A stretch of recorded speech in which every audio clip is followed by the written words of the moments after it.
ওই নিচে দেখা যাচ্ছে জলঢাকা নদী, আর জলঢাকা নদীর ওই পারে ভুটান।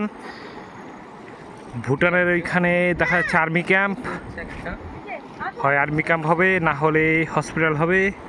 আর এই যে নিচে দেখা যাচ্ছে ঝালং, এই যে ঝালং, এই যে জলঢাকা নদী।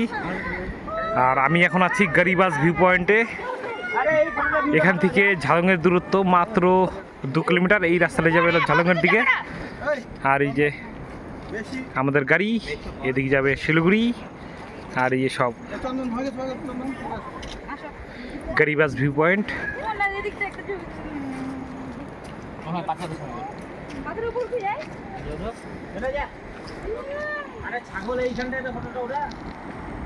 এই যে দেখা যাচ্ছে জলঢাকা নদী। যেহেতু পাহাড়ে প্রচুর পরিমাণে বৃষ্টি হয়েছে, তার জন্য নদীর জল ঘোলা।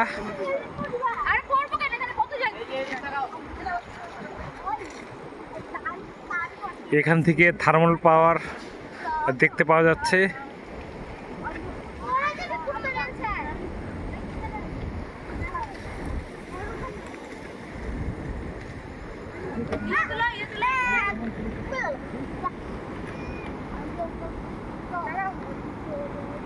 ইন্ডিয়া আর ভুটান, এই জলঢাকা নদী হলো সীমারেখা।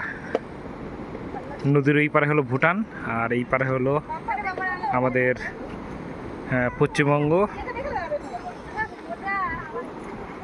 যেহেতু বন্ধুরাষ্ট্র, তার জন্য কোনো কাঁটাতারের বেড়া নাই, খুব সহজেই চলে যাওয়া যাবে ভুটানে।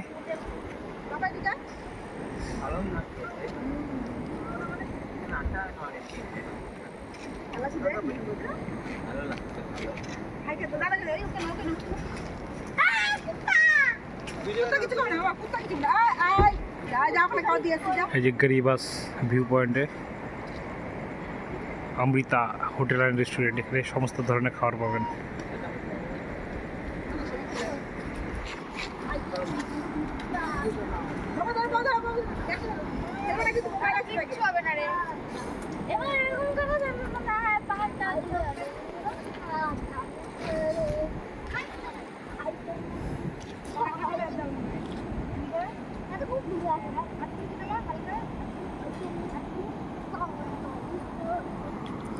নদীর আওয়াজ এখান থেকে শোনা যাচ্ছে, জলের আওয়াজ।